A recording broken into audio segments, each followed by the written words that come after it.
Bonsoir à toutes et à tous, on est lundi, il est 22 h quelque part sur cette planète, je ne sais pas où, mais en tout cas pas en France, c'est sûr. Il est 22 h 15, on est comme d'habitude à la bourre, il paraît qu'on attend toujours les meilleurs, donc on aime se faire attendre, en toute modestie bien sûr. Lundi soir, c'est revenu quand même, le lundi soir, c'est déjà ça de gagner, donc quasiment 22 h. C'est l'heure de Lucarne américaine, 22e épisode aujourd'hui, déjà 22e pardon, épisode. On va faire donc pendant une heure et demie, le tour des Amériques. Autour de trois grandes parties. La première, ça va être quelques news. On va donc forcément faire. Il n'y en aura que deux cette semaine, des news pour tout vous dire. Et ensuite, on aura un dossier. Et cette semaine, on va s'intéresser à l'Amérique du Sud qui, pour certains pays, est en train de justement rebasculer ou essaye de raviver un petit peu la mémoire d'un héritage africain, donc ses racines africaines, de les remettre un petit peu en valeur par plusieurs aspects. Et on ira notamment du côté du Brésil. On en parlera dans un instant. Je le disais, on est lundi, il est 22 h. Je sais qu'il y a des gens qui écoutent la version podcast de cette émission. Bonjour à vous. D'ailleurs, si vous ne le faites pas, hein, n'hésitez pas à nous rejoindre sur ces différentes plateformes. Vous allez voir que ça va évoluer un petit peu. Je l'ai déjà dit, mais voilà, c'est fait. Dans les jours qui arrivent, ça va évoluer un petit peu plus au niveau des podcasts sur Hello, sur le podcast de la planète Hello. Vous verrez, vous découvrirez au fur et à mesure. Sinon, vous pouvez, et d'ailleurs ceux qui nous écoutent en replay, je vous invite à faire tout comme ceux qui sont déjà dans le chat et qui sont quand même déjà assez drôles, même si ça envoie des pics, je t'ai vu, CC, à nous rejoindre donc sur les directs à partir de 22 h. En fait, vous vous posez tranquillement à 22 h sur Twitch, et puis vous attendez un petit peu, et normalement, on arrive. Normalement, on arrive. On n'est pas loin. On arrive toujours. Je ne sais pas si le Stade Rennais, hein, CC, sera en Ligue des Champions le jour où un stream de Lucarne Opposé sera à l'heure. C'est déjà arrivé qu'on soit à l'heure et voilà. Malheureusement, ils iront même pas. Ils sont pas allés en Ligue des Champions non plus. Je vais quand même donc, d'ailleurs, saluer tous ceux qui sont dans le chat. Je vais y aller dans l'ordre. Ito, qui est déjà là. Ma foi aussi, Roméo, Nacio, CC donc qui est déjà en mode voilà, en mode petite pique, Red le rouge, Romano, qui est-ce que je peux oublier, Ibra qui est Furax parce que il a son Maroc qui je sais pas pourquoi il Furax à ce point-là. Peut-être surtout Furax à cause de River. On parle de River, donc Vincent n'est jamais bien loin. Salut à Vince qui est là dans le coin. Va-t-on parler de Riestra et de Barracas Central, les nouvelles puissances du foot argentin? On a déjà parlé de Riestra. J'avoue que j'ai hésité, mais on a déjà fait un dossier sur Riestra et tout ce qui va avec, donc voilà, on va pas en reparler. J'inviterai les gens justement qui veulent en savoir un petit peu plus sur Riestra à aller sur ce dossier, ce passage que l'on avait fait dans l'émission pour en savoir plus sur ce club assez spécial quand même. Salut à King Giannizi aussi qui est dans le chat. C'est vrai, oui, oui, je dis n'importe quoi. Le Maroc a gagné 2-0. Et d'ailleurs, je vais en parler dans un instant. Ah, super, je spoil les news de la semaine. Voilà, donc c'est le principe. On va se poser pendant une heure et demie. On va faire le tour des Amériques, je le disais, du nord au sud, du Canada ou du Groenland, hein, suivant où vous êtes, jusqu'à la Patagonie, jusqu'à Ushuaia, même jusqu'à Ushuaia. Et on va donc tranquillement se poser autour de ces différentes nations que l'on va traverser, etc., etc. Voilà, j'espère que vous êtes confortablement installés, vous avez l'air. Les deux buts coup sur coup, l'Espagne faisait rien. Oui, oui, bah oui, oui, je vois que ça parle de Coupe du Monde du vin. Bah vous savez quoi? On va en parler tout de suite et on va commencer donc avec les news de la semaine.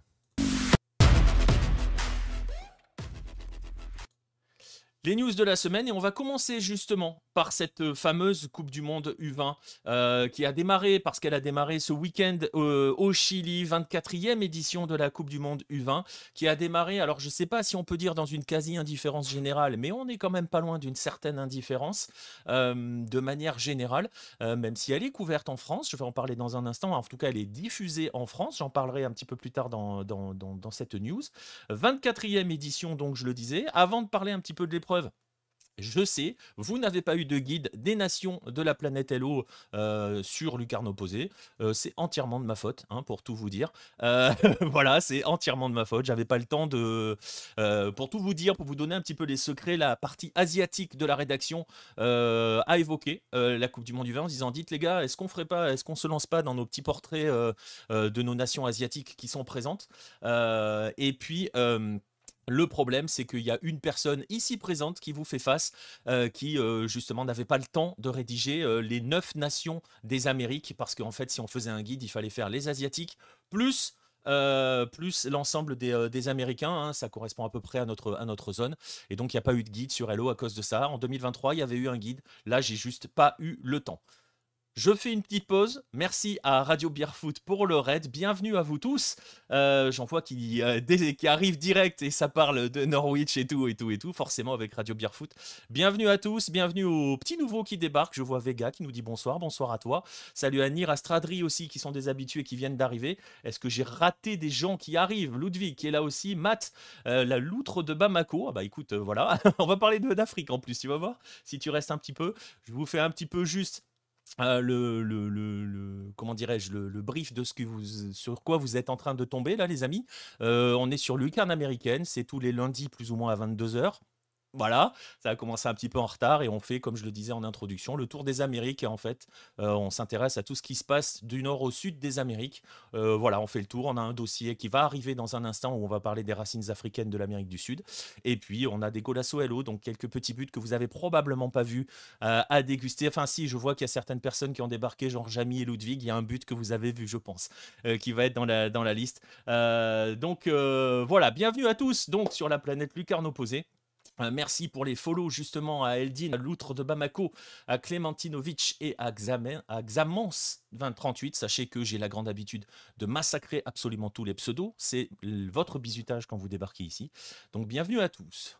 Donc là, on était en train justement d'évoquer cette fameuse Coupe du Monde U20 au Chili qui vient de démarrer ce week-end. Je le disais donc, j'ai pas eu le temps moi d'écrire ma partie, il n'y a pas de guide sur Lucarne opposée, donc on va en parler un petit peu de cette Coupe du Monde du vin ici, et on va l'évoquer sous un prisme un peu particulier, c'est en fait est-ce qu'elle a intérêt, est-ce qu'elle a toujours un intérêt cette Coupe du Monde du vin, est-ce qu'on a toujours un intérêt à regarder une compétition qui de plus en plus est privée de ses meilleurs jeunes, tout simplement, parce que on ne les voit plus. Je vais vous donner quelques exemples. On va monter il y a 20 ans. Il y a 20 ans, l'Argentine était championne du monde U20. Elle était emmenée par un petit Argentin qui débutait, qui s'appelait Lionel Messi, et il croisait au cours de cette Coupe du Monde des joueurs comme Fernando Llorente, comme Radamel Falcao, comme Freddy Guarín, etc., etc. 2 ans plus tard, l'Argentine était encore championne du monde du vin, avec un homme qui est déjà présent sur la photo que vous voyez, qui est tout à droite de l'image, Sergio Agüero, qui était là en 2007 aussi. Et cette Argentine-là, qui était emmenée par un autre petit gamin doré qui s'appelle Angel Di Maria, était donc à nouveau championne du monde, et je me suis amusé à regarder un petit peu la liste des joueurs qui participaient à cette Coupe du Monde U20 de 2007. Vous allez trouver, je vous donne quelques noms, hein, liste non exhaustive dirais-je, Edinson Cavani, Arturo Vidal, Alexis Sanchez, Juan Mata, Gérard Piqué, Chicharito, Carlos Vela, Marcelo, Willian, Alexandre Pato, entre autres. Voilà quelques-uns des noms qui participaient à cette Coupe du Monde U20 de 2007, c'était il y a 18 ans. Guarín, le Stéphanois, que l'on n'oublie pas, exactement. Et donc, tout simplement, voilà, il y a 20 ans, on avait vraiment les meilleurs jeunes de cette catégorie qui l'a joué. Et cette année, par exemple, cette année, on ne les aura pas, on ne les a pas. Certaines nations, je vais parler des nations américaines, et je vais en parler dans un instant, on s'en privait de leurs meilleurs éléments. Ouais, il y a 18 ans, la violence, je sais, ça nous rajeunit pas de dire que Di Maria est champion du monde du vin il y a 18 ans. Mais Di Maria joue encore, il nous régale encore, profitez-en. C'est encore en Argentine. Et bien par exemple, cette année, pour la Coupe du Monde du vin, on aurait dû, choisissez le verbe qui va bien, on aurait pu avoir Lamine Yamal, Désiré Doué, Warren Zaïre Emery, Hendrick, Esteban, Franco Mastantuono, par exemple, pour n'en citer que quelques-uns.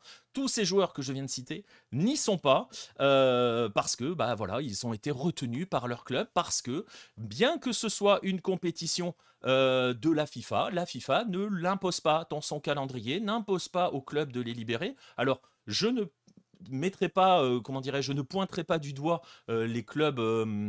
Les clubs européens, hein, parce que par exemple Ryan de Vasco, brésilien, voulait aller à cette Coupe du Monde des clubs et son club l'a retenu. Donc tous les clubs du monde entier ne jouent pas le jeu à ne pas libérer les joueurs. Et donc voilà, ça dénigre un petit peu cette compétition. On se demande finalement, voilà, s'il y a un véritable intérêt.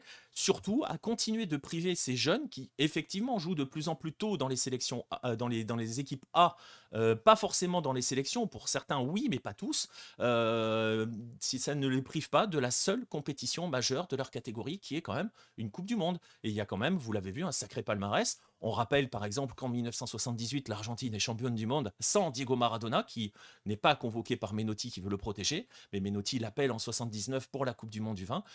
Ils sont champions du monde et c'est le premier grand titre international de l'Argentine de Maradona qui va donc lancer plus ou moins l'Argentine de 86.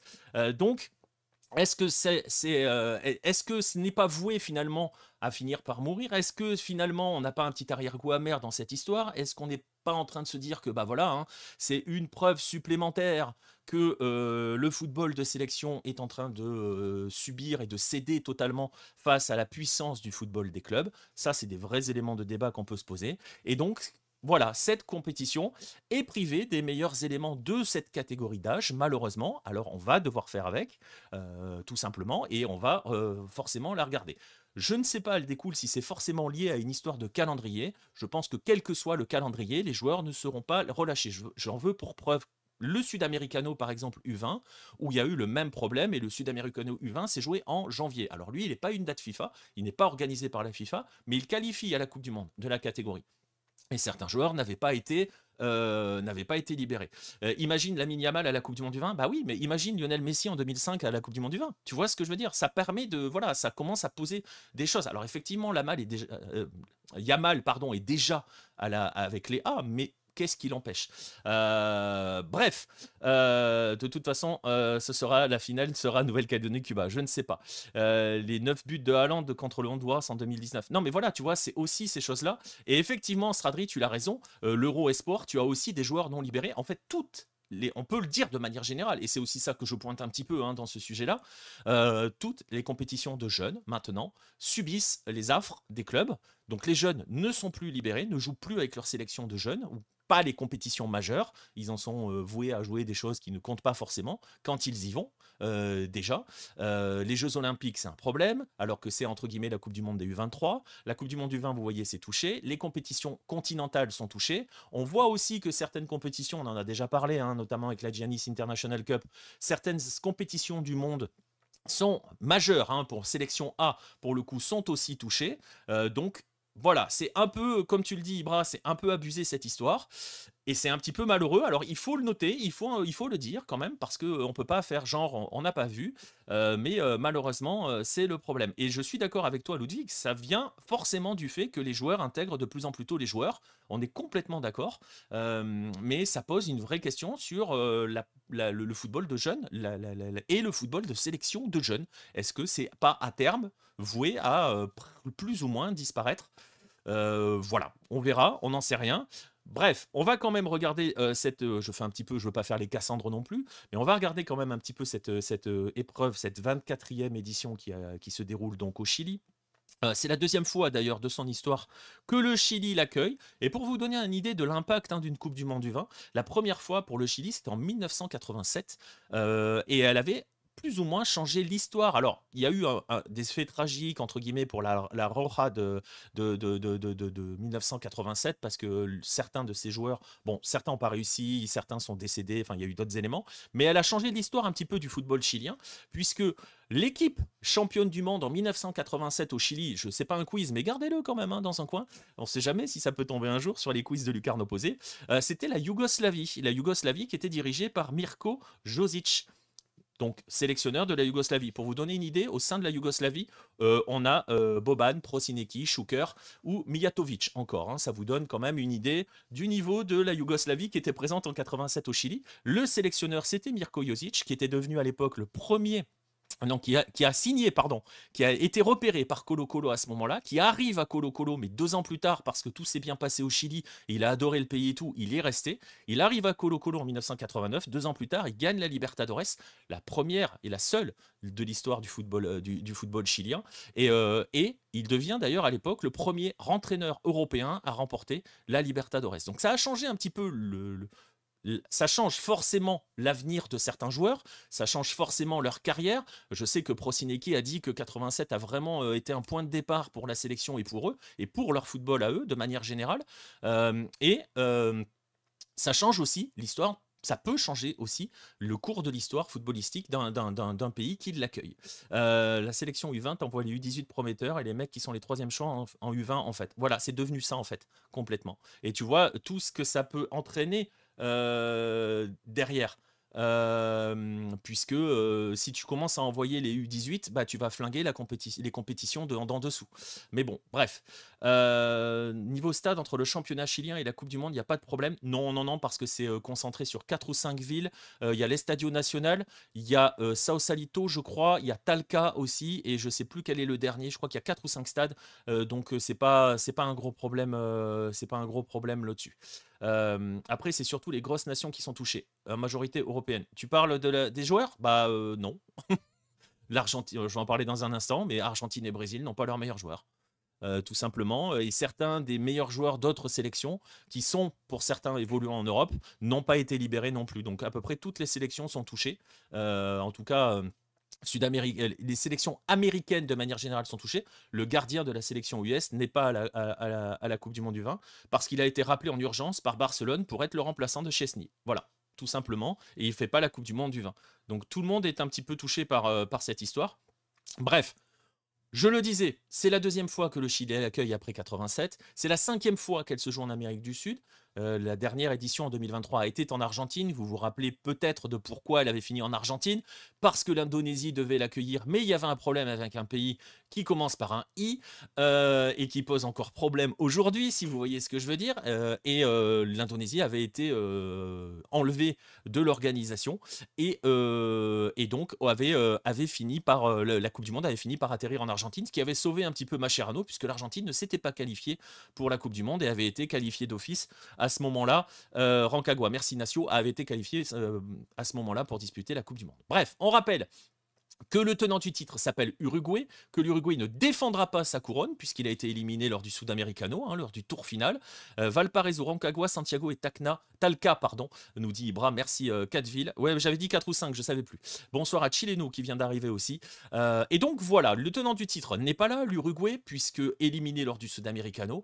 Je rappelle aussi que la nation la plus titrée dans cette compétition, c'est l'Argentine, avec 6 titres. Et la deuxième nation la plus titrée dans cette compétition, c'est le Brésil, avec 5 titres. Donc vous voyez aussi que c'est des nations qui, normalement, ont une histoire et surtout un grand intérêt pour cette compétition. On va pondérer parce qu'on va rappeler que l'Albiceleste, son dernier titre, c'est 2007 d'ailleurs, et que le Brésil, son dernier titre, c'est 2011. Donc ça commence à dater, ça souligne aussi un petit peu qu'il s'est passé des choses depuis, mais bon.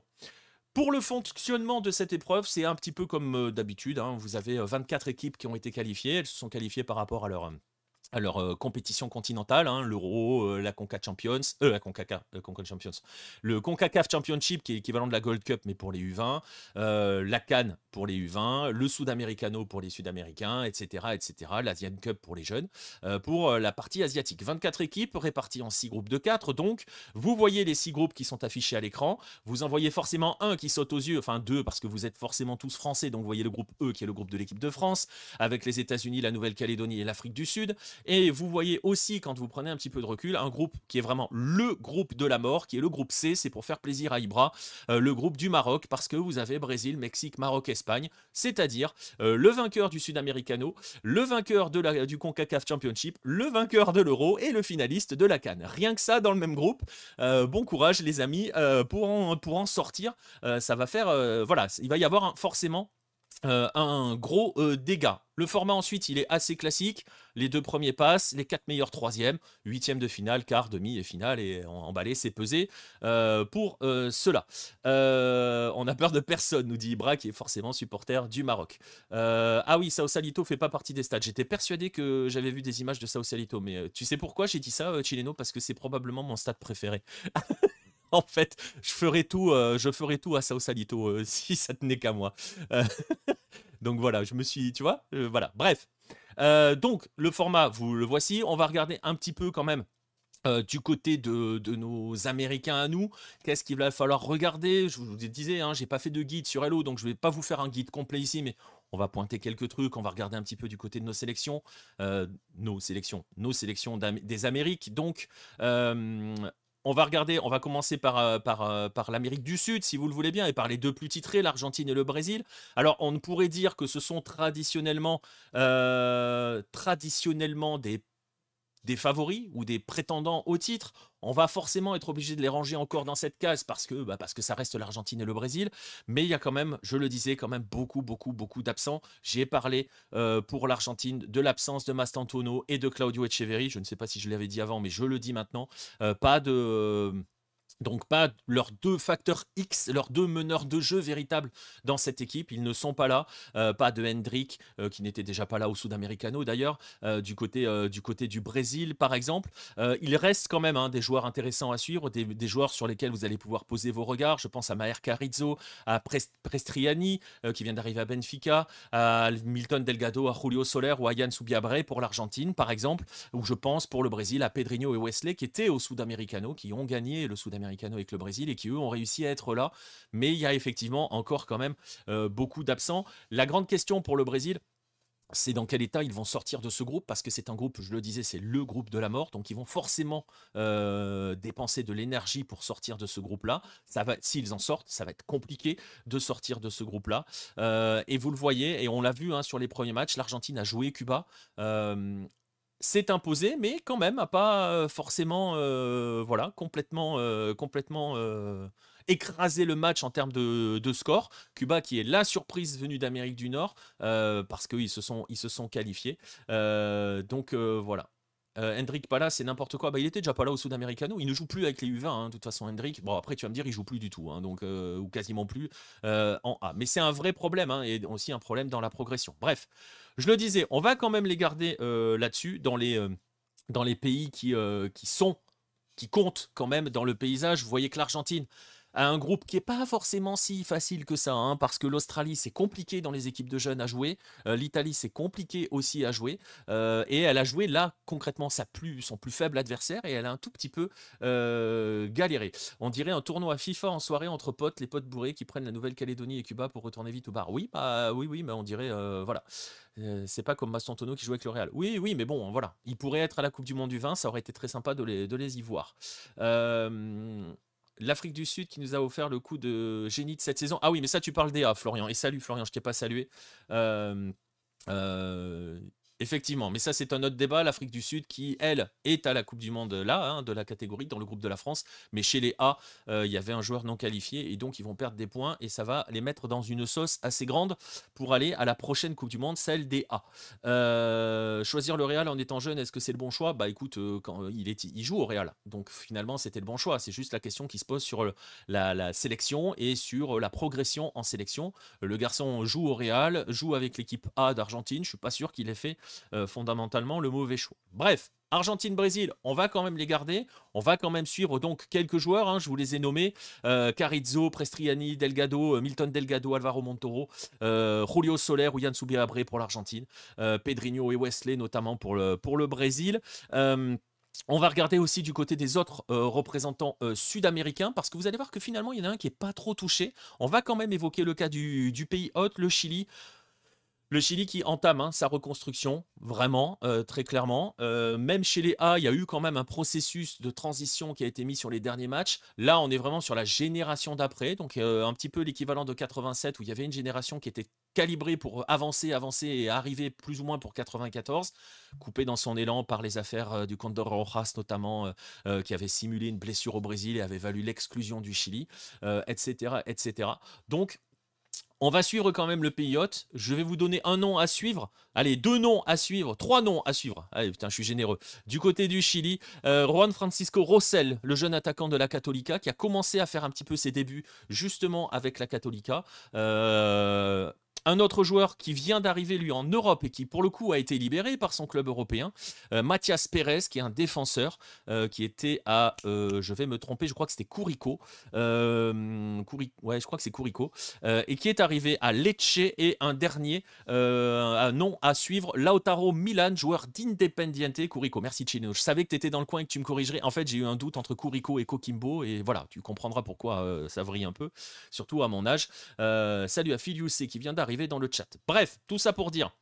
Suivez aussi Lautaro Milan. Alors Lautaro Milan, c'est assez amusant parce que Lautaro Milan a fait beaucoup de matchs avec la sélection U20 de l'Argentine parce qu'il joue à Independiente. Il est né à Bahia Bianca, me semble-t-il, en Argentine. Mais là, il a décidé depuis quelques mois de porter les couleurs du maillot du pays de son papa. Tout simplement, son papa est chilien et donc il est présent à la Coupe du Monde de la catégorie avec le Chili. Mais ce Chili-là, forcément, on n'en fait pas un favori. Il est chez lui. Il faut qu'il sorte de son groupe qui n'est pas forcément si facile que ça. Ils ont réussi à battre la Nouvelle-Zélande en ouverture, c'est déjà une très bonne chose, mais on est en train de commencer à préparer la suite, mais la vraie très grande suite, et il faut que ces jeunes-là aient des compétitions internationales pour justement connaître ce genre de compétition, apprendre un petit peu plus le haut niveau, affronter de vraies équipes et gagner en expérience, et c'est en cela que ce Chili, la présence du Chili, tu vas me dire il est pays hôte, la présence du Chili est importante dans cette compétition, le Chili qui était quand même qualifiés pour le tour final du Sudamericano. Ils ont fini dernier avec l'Uruguay, mais ils étaient présents dans le tour final, l'hexagonal final comme on dit, pour le dernier Sudamericano. Dernier pays avant d'évoquer la Colombie, on va regarder le Paraguay qui s'est qualifié pour cette Coupe du Monde sans trop souffrir finalement. Et pareil, là il y a des absents, il y a eu un changement de coach, il y a eu un changement d'idée, forcément, c'est le Paraguay, ça change tous les 6 mois. Il y a des absents comme Diego León ou Lucas Kmet qui étaient très très bons au Sudamericano et que l'on a vu et que l'on ne verra pas lors de cette compétition parce qu'ils ont été retenus en club notamment. Donc voilà. Qu'attendre du Paraguay, on ne sait pas trop, parce que les projets chez les jeunes, ils meurent au bout de 5 mois. Donc voilà, on verra. Ils sont dans un groupe qui semble à leur portée, puisque Corée du Sud, Ukraine et Panama. Attention quand même à l'Ukraine U20 qui est plutôt pas mal. Je vais parler du Panama dans un instant. Donc voilà, on verra bien. Et finalement, comme je le disais, sur toutes les équipes sud-américaines qui sont présentes dans cette compétition, finalement, on a presque envie de se dire que celle qui s'en sort le mieux, c'est la Colombie. Parce que elle, pour le coup, n'a pas vu la majorité de ses joueurs retenus. Ceux qui étaient présents au Sudamericano et qui ont fini 3e du Sudamericano, des joueurs comme Yemar Mosquera, Jordan Barrera, Neisser Villarreal, qui a été meilleur buteur du Sudamericano U20, sont présents. Alors, petite parenthèse pour les Strasbourgeois, Oscar Perea est là. Il est à la Coupe du Monde U20 avec la Colombie. Mais peut-être que la Colombie est l'équipe la moins touchée, justement, par ces problématiques de joueurs retenus par les clubs. Ils ont bien réussi à gérer le coup pour le coup. La Colombie qui travaille bien chez les jeunes, qui prend le temps de bien travailler chez les jeunes, qui est dans un groupe à sa portée aussi avec l'Arabie Saoudite, la Norvège et le Nigeria. Il y a un coup à faire pour la Colombie qui débute ce soir, je crois. Sa Coupe du Monde du vin, et qui pourrait peut-être être finalement un joli outsider. On rappelle que ces dernières années, dans les dernières compétitions de Coupe du Monde du vin, on a eu un outsider sud-américain. Il y a eu le Venezuela qui était arrivé en finale, et battu par l'Angleterre, me semble-t-il. Il y a eu l'Équateur qui avait terminé troisième, pardon. Donc des équipes que l'on avait vu arriver et qui avaient marqué un petit peu leur territoire. Hendrik, il aurait choisi le PSV, il serait costaud chez les jeunes. C'est possible. Ça pose pas des questions d'intégrité de voir la Nouvelle-Calédonie et la France dans la même poule. Je pense pas que la question se pose, Nouévé. Voilà. Mais la Nouvelle-Calédonie, pour le coup, elle a un statut particulier. Parce qu'elle a le droit de participer aux Coupes du Monde du vin, elle a le droit de participer à la Coupe du Monde des A, puisque je rappelle que la Nouvelle-Calédonie, pour l'instant, enfin pas pour l'instant, la Nouvelle-Calédonie chez les A est barragiste, va jouer le play-off international, barrage intercontinental au mois de mars prochain. Elle sera probablement pas tête de série. Mais la Coupe du Monde, la Nouvelle-Calédonie est, elle, autorisée à participer à ces compétitions-là, ce qui n'est pas le cas. On le sait, de la Guadeloupe ou de la Martinique, par exemple, qui n'ont pas ce statut-là, auprès notamment de la FIFA. Attention aux Ukrainiens, c'est toujours costaud chez les jeunes. Alors, Nacio, j'ai dit attention à l'Ukraine, d'autant qu'on a vu avant les Jeux Olympiques, par exemple, les jeunes Ukrainiens préparer les Jeux Olympiques au Révélo il y a 2 ans, 2024, pardon, l'année dernière, et ils étaient largement au-dessus de tout le monde, avec des joueurs très très costauds, très très affûtés, très prêts, très techniques, très physiques. Enfin, c'était une très très belle équipe, et oui, chez les jeunes, l'Ukraine est toujours une très très belle équipe. Mais donc, je le disais, je ne vais pas vous faire un guide complet, on va regarder un petit peu quand même les nations du Nord, CONCACAF, donc Amérique du Nord, centrale et des Caraïbes. Les représentants sont les USA Panama, le Mexique et Cuba. Cuba, je le disais, c'est la surprise du chef, hein, on les attendait pas. C'est leur deuxième participation seulement à la Coupe du Monde, du vin. Mais on va s'intéresser forcément au trio États-Unis, Mexique et Panama. Panama, on est un petit peu dans un processus similaire à ce que fait le Chili, à ce que doit faire le Chili, c'est-à-dire construire. Et Panama le fait chez les jeunes. Je vais dire peut-être plus, faire un parallèle avec ce que fait la Colombie, c'est-à-dire que le Panama travaille très très bien chez les jeunes, il y a un vrai processus, il y a une vraie notion de progression au sein des catégories de jeunes, donc on ne fait pas du Panama un favori, son groupe est très compliqué pour Panama, ils ont perdu le match d'ouverture, hein, il me semble, face au Paraguay, sur le fil, 3-2, il me semble, hier soir. Mais voilà, Panama est dans une construction de ses futurs internationaux. Il y a une vraie progression. Panama est régulièrement, je lui pour le coup considère par exemple le Révélo comme une compétition internationale pour ses U23. Donc certains des joueurs que vous allez voir aujourd'hui avec les U20, vous les verrez probablement dans les prochains Révélo. Si vous y allez du côté du tournoi Maurice Révélo, vous les verrez probablement. Il y a ce processus-là.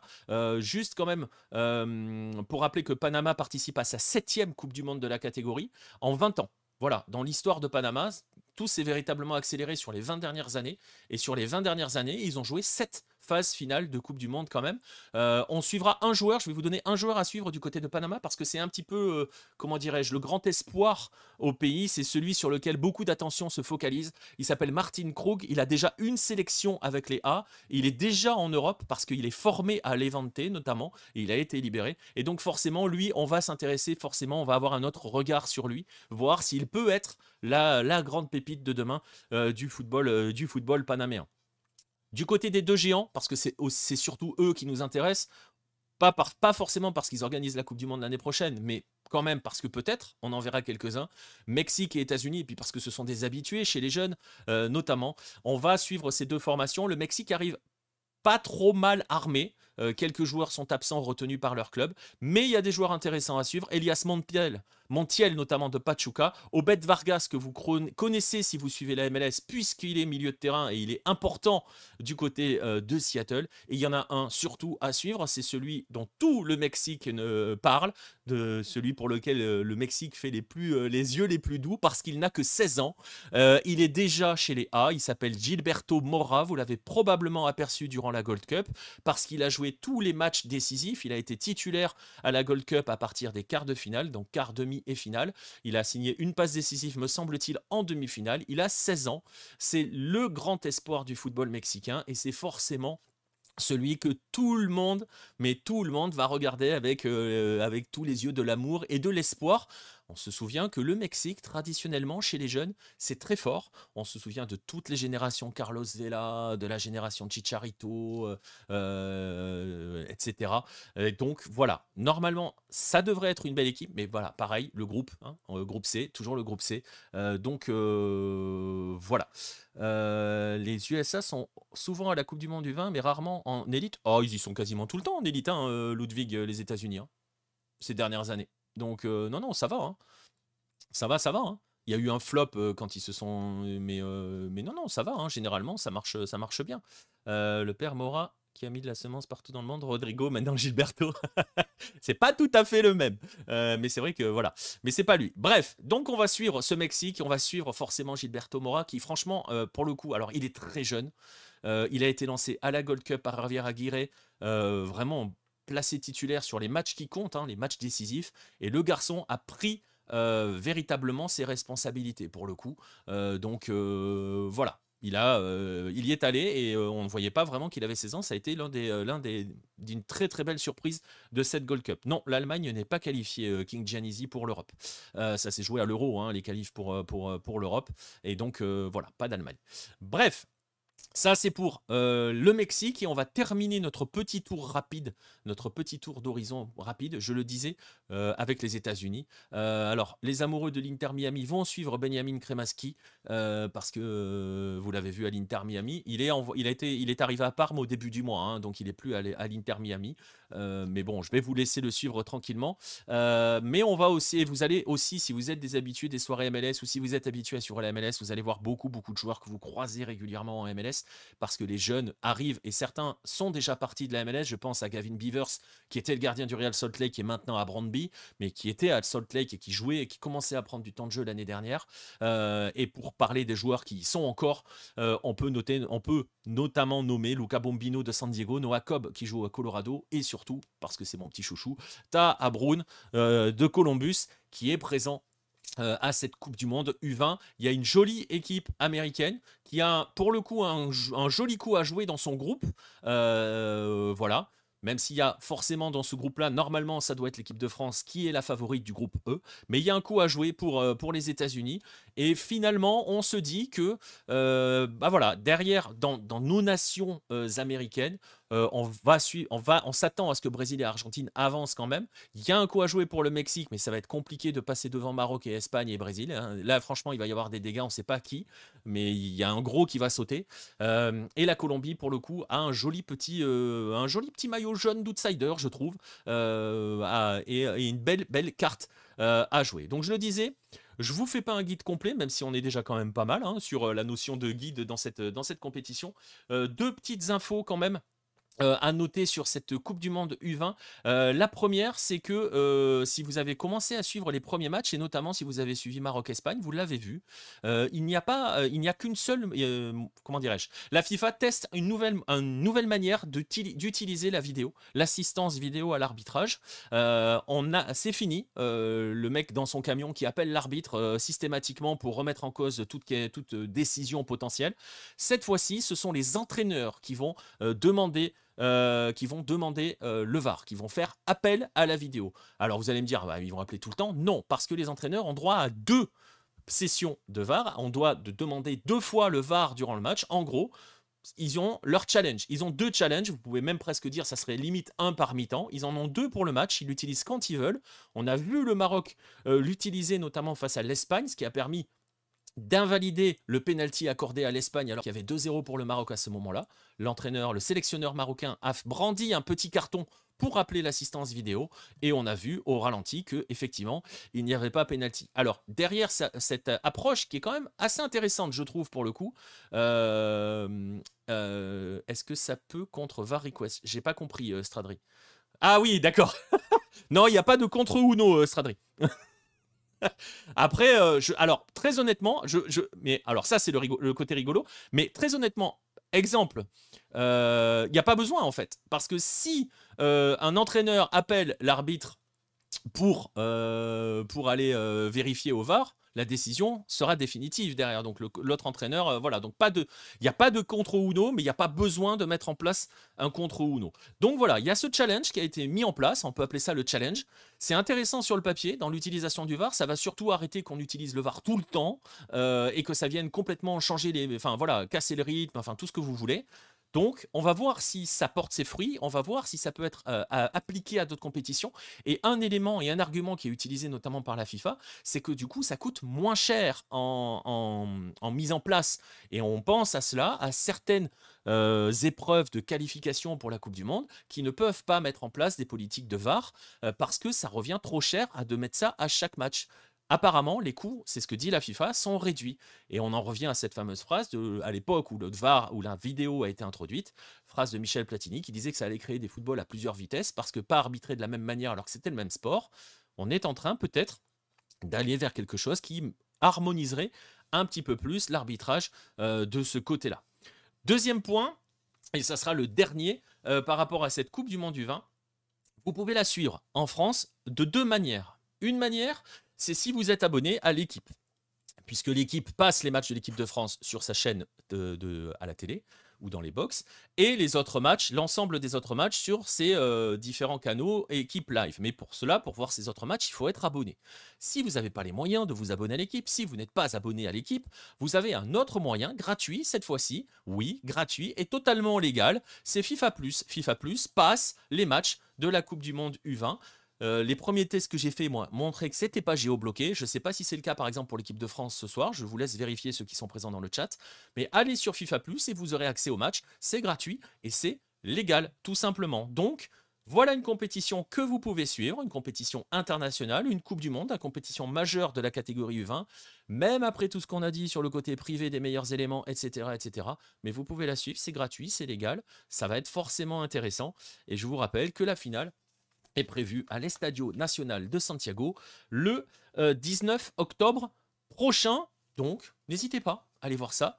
Tranquillement. En tout cas, en Belgique, aucun blocage sur FIFA+. Je n'ai vu aucun blocage sur les premiers matchs en France, donc ça ne m'étonnerait que ça continue. Dans 5 ans, Gianni va raccourcir le terrain car ça coûte trop cher en crédit. C'est possible, tout est possible. On sait pas, hein, on verra, tout est possible. Bref, voilà pour la Coupe du Monde U20. On a fait quand même un long, ouais, presque un long guide hein, sur cette Coupe du Monde. Peut-être que je le découperai même pour ceux qui veulent juste écouter ça sur YouTube, par exemple, je verrai. On verra. Bref, on va passer à la deuxième news de la semaine parce qu'il n'y en aura qu'une deuxième. Vous avez vu pourquoi, hein, parce que la première était déjà assez longue. Et on va aller au Brésil.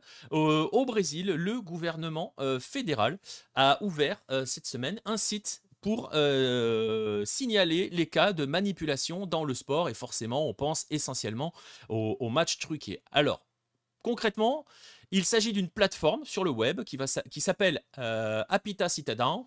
Merci pour l'accent portugais. En gros, on peut traduire ça comme un coup de sifflet citoyen qui garantit la confidentialité de la personne qui dénonce et qui va ensuite induire une analyse des informations qui ont été fournies par des agents de la police fédérale.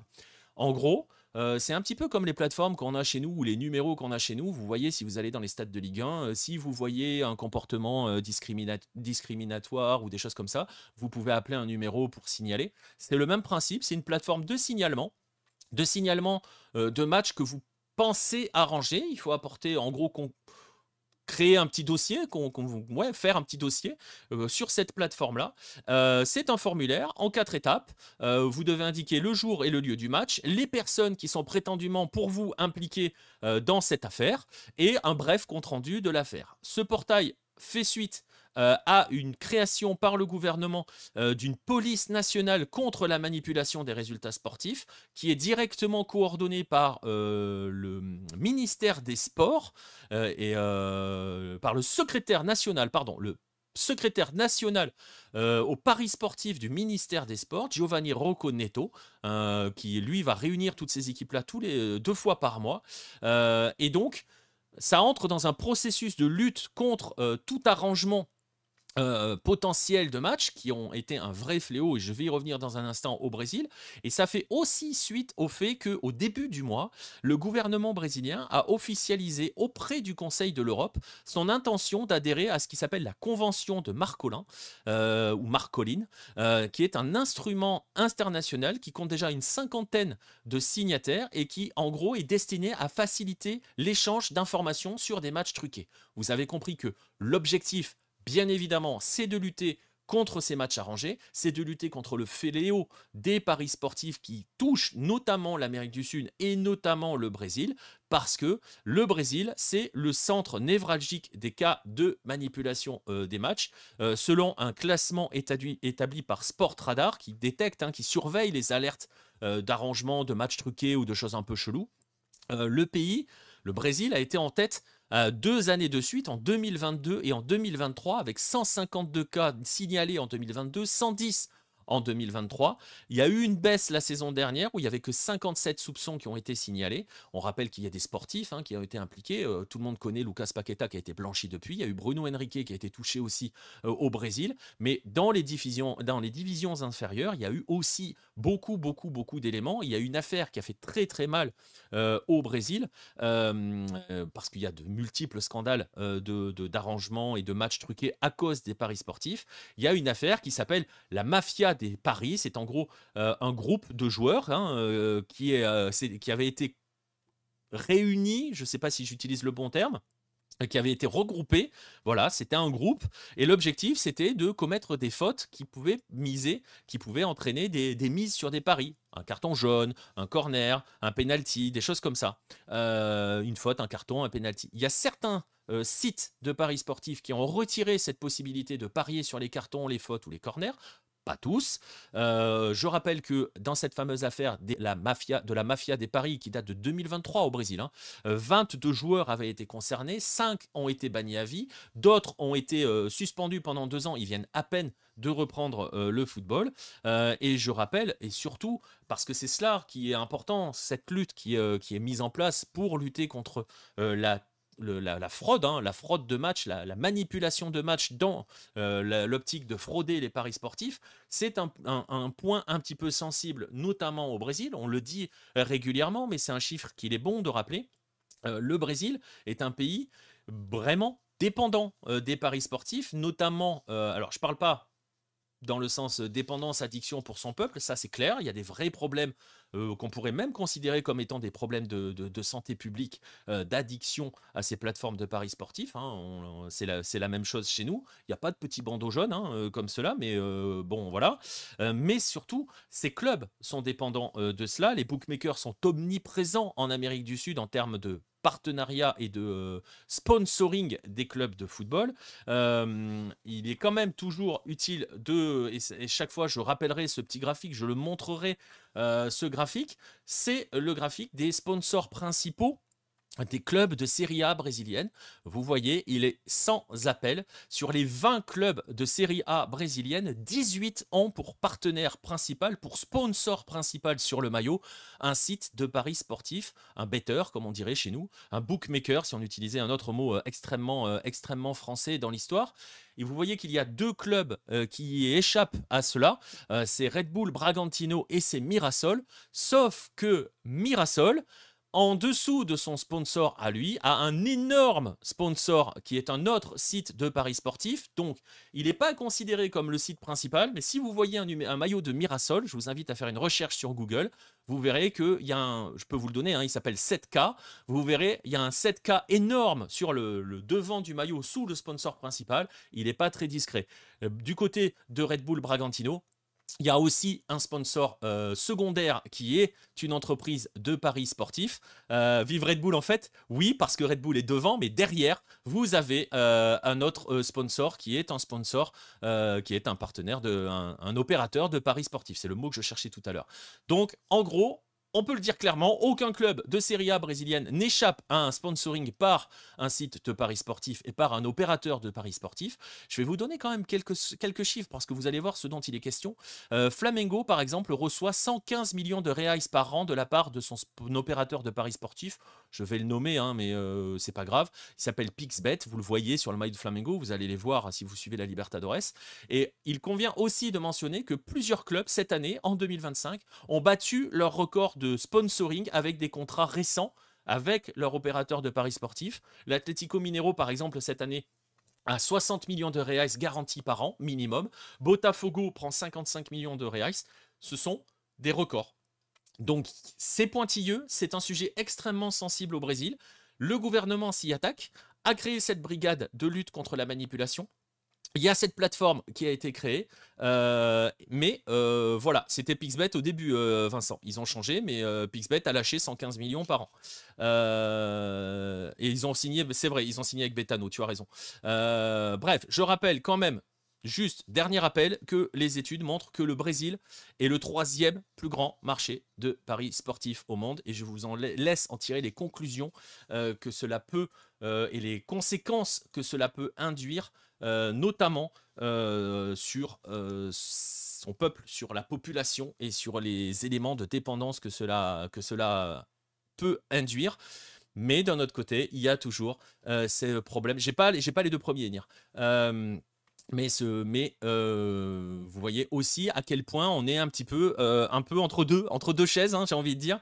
Parce que d'un côté, il y a ce problème qui est pour le coup un vrai problème de santé publique et un problème économique, parce que on en avait déjà parlé dans une émission, hein, mais beaucoup de gens qui parient sont aussi des gens qui touchent les minima sociaux, qui sont dans une extrême pauvreté. Et une partie de cet argent-là, par l'effet addictif et l'effet nauséabond du gain potentiel du pari sportif, dépense cet argent-là. Donc c'est une partie de l'argent public, hein, c'est ce qui a été pointé à un moment, on en avait déjà parlé, qui part dans ces plateformes de paris sportifs qui sont pour la plupart basés à l'étranger, qui ne sont pas au Brésil. C'est comme Winamax qui vise les classes populaires. De toute façon, tu vises que les classes populaires, hein, c'est pas compliqué. Voilà. Et donc, vous avez le problème entre le pari sportif qui induit de vraies conséquences sociales et économiques, sociales dans tous les sens du terme, hein. Tu parles de santé mentale, Ibra, c'est exactement cela, et de dépendance, et économique parce que c'est de l'argent qui s'envole et qui fuit le pays et qui met les gens dans une position absolument terrible.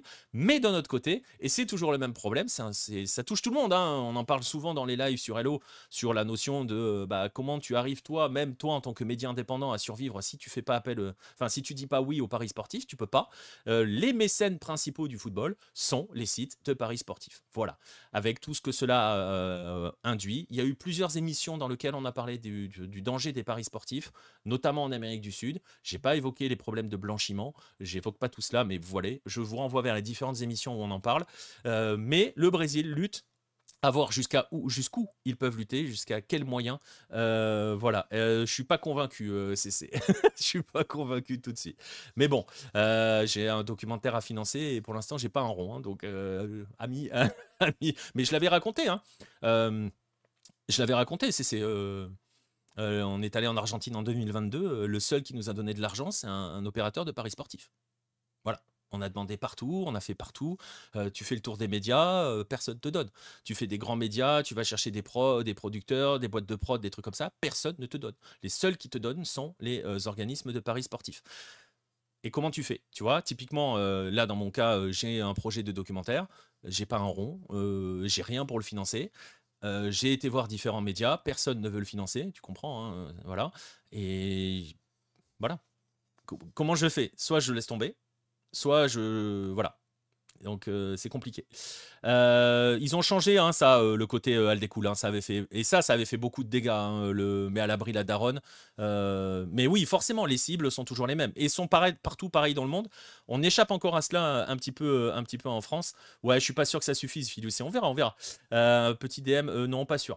Ne jouez pas. Ah, voilà. Alors exactement. Ne jouez pas, les gars. Gagnez de l'argent par la sueur de votre front. Il y a rien de mieux. Oui, oui, oui. Ne vous laissez pas surtout embarquer dans une spirale négative à cause de cela.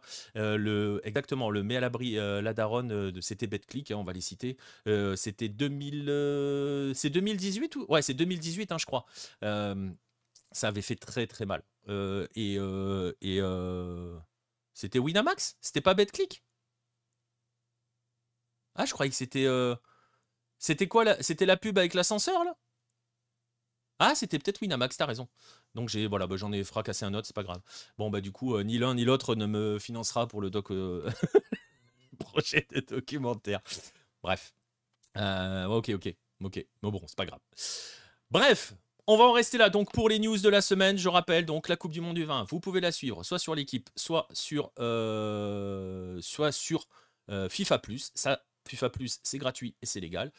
Sinon, et donc cette lutte au Brésil contre les paris sportifs. On va passer donc à la deuxième partie de l'émission parce qu'on est déjà presque à l'heure, hein, presque à l'heure, presque une heure qu'on a démarré.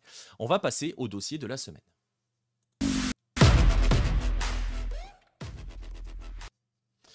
Un dossier de la semaine qui va nous ramener un petit peu au Brésil et va nous ramener en Amérique du Sud. On va aller, on va beaucoup aller au Brésil et pas que. On va aller dans d'autres pays d'Amérique du Sud. On va justement s'intéresser à cette notion.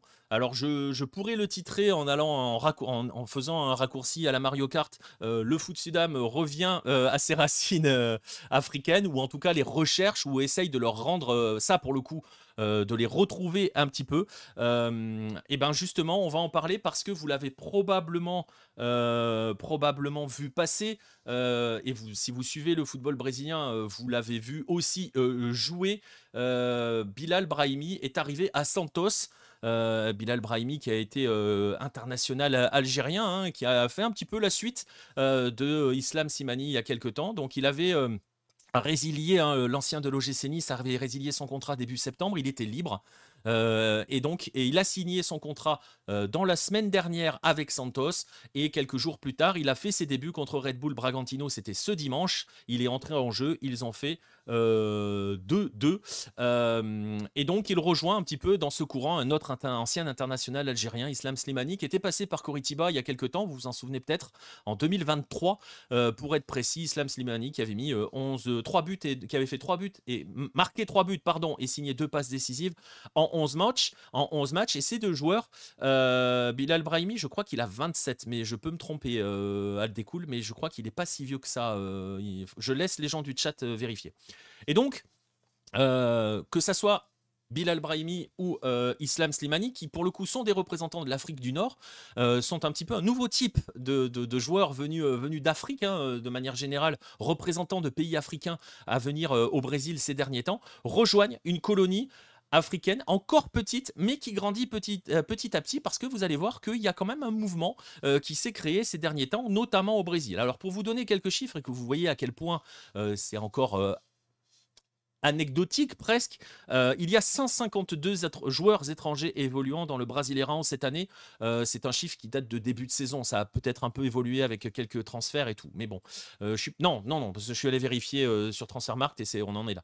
Il y a 47 Argentins, c'est la plus forte communauté. L'Europe a 14 représentants, 8 pour le Portugal, donc voilà. Et l'Afrique, elle en a 3 joueurs qui évoluent, dont le dernier en date est donc Bilal Brahimi.